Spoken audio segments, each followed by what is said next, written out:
le démon existe, c'est une personne, il nous veut du mal et nous devons entrer dans un combat contre lui.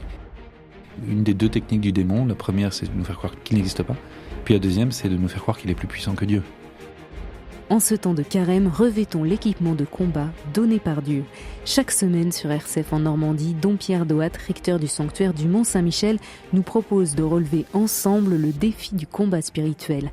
En cet épisode, découvrons comment vivre intensément ce temps de carême pour nous rapprocher du Christ. Dans ce deuxième épisode du podcast Combattre, identifions notre adversaire. Combattre, un podcast réalisé par RCF en Normandie. Dom Pierre Doat, bonjour. Bonjour.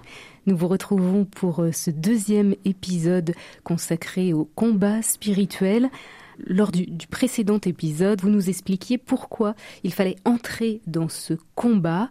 Mais alors, contre qui combattons-nous exactement ?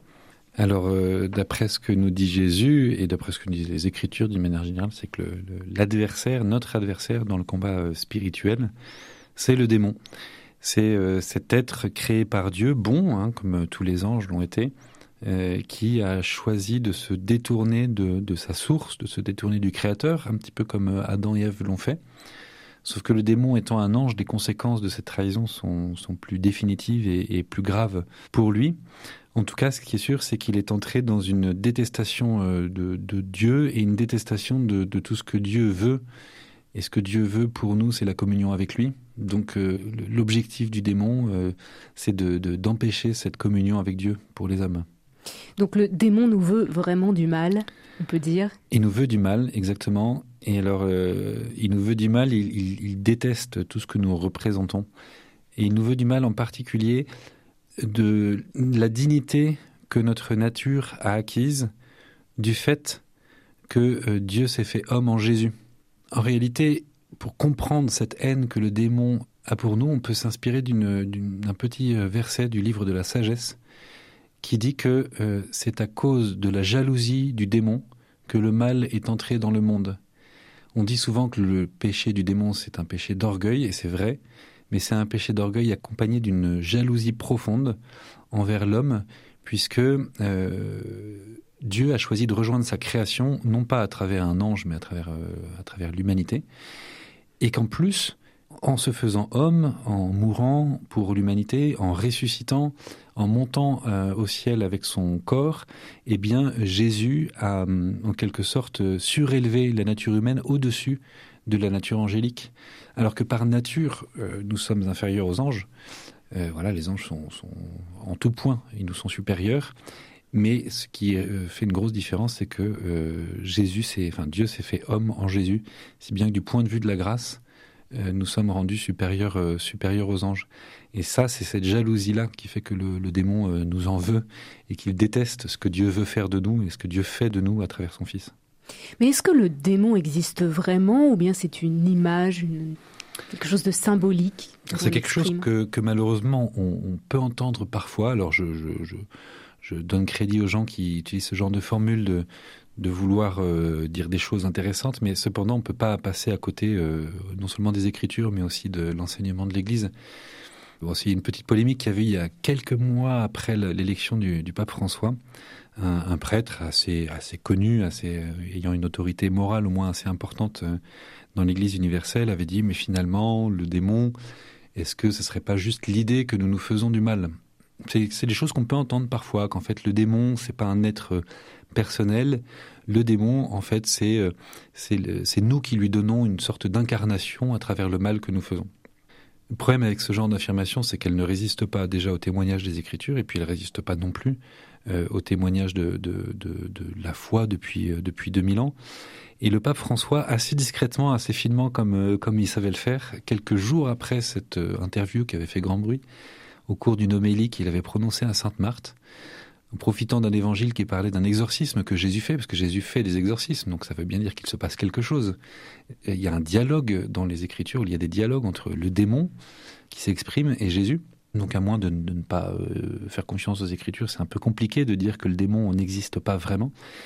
Je dois dire que le pape François avait dit au détour d'une homélie, voilà, le démon existe, c'est une personne, il nous veut du mal et nous devons entrer dans un combat contre lui. Voilà, 4 phrases choc. Le démon existe, c'est une personne, il nous veut du mal et nous devons entrer dans un combat contre lui. Et ça, pour moi, c'est la réponse un petit peu à cette tentative, non pas de nier l'existence du démon ou du mal, mais de le rendre, en quelque sorte, de prétendre le rendre moins agressif, en disant qu'en fait, il n'existe pas vraiment. Cette agressivité, elle est là. Et puis, je pense que chacun d'entre nous, dans son cœur, a fait l'expérience ou fait l'expérience du mal presque personnel qui s'en prend à nous, qui s'en prend à nos proches. Et on ne peut pas passer à côté de ça, quoi. Et je crois qu'un auteur disait que la plus grande réussite du démon, c'était de nous faire croire qu'il n'existait pas, justement. Exactement. C'est une des 2 techniques du démon. La première, c'est de nous faire croire qu'il n'existe pas. Puis la deuxième, c'est de nous faire croire qu'il est plus puissant que Dieu. Et que nous ne pouvons pas résister contre lui, que nous ne faisons pas le poids. Alors justement, parlons de cette tactique. Comment s'y prend-il pour se battre contre nous ? Alors cette expression de tactique du démon, elle est liée beaucoup à un auteur britannique qui s'appelle C.S. Lewis, qui était un auteur chrétien. Il est surtout connu pour les Chroniques de Narnia, mais il a écrit ce livre dans les années 40, qui s'appelait en anglais, je ne sais plus très bien comment, mais qui a été traduit en français, La tactique du diable. Pour comprendre ce terme de tactique, et du coup essayer de l'identifier, il faut faire un petit détour par le langage militaire et comprendre la différence entre la tactique et la stratégie. La tactique, c'est le combattant qui va mettre toutes les forces qu'il a pour remporter la bataille qui se présente devant lui. Donc il va utiliser son talent, il va utiliser son astuce et ses forces pour remporter la bataille qui vient. Alors que le stratège, c'est celui qui va peut-être accepter de perdre une bataille en vue de remporter la guerre à la fin. Le démon, en ce sens, il n'a qu'une tactique, puisque lui, il sait très bien qu'il va perdre la guerre. Il sait très bien qu'à la fin, Dieu va l'emporter. Il n'a aucune illusion sur le fait qu'il va perdre. Par contre, il veut juste entraîner dans sa chute le plus grand nombre. Et donc, il aura une tactique avec des petits moyens ou des grands moyens. Il va essayer de nous éloigner de Dieu. Donc, quels sont les moyens qu'il va utiliser ? Eh bien, c'est ceux qui sont propres à sa nature d'ange déchu.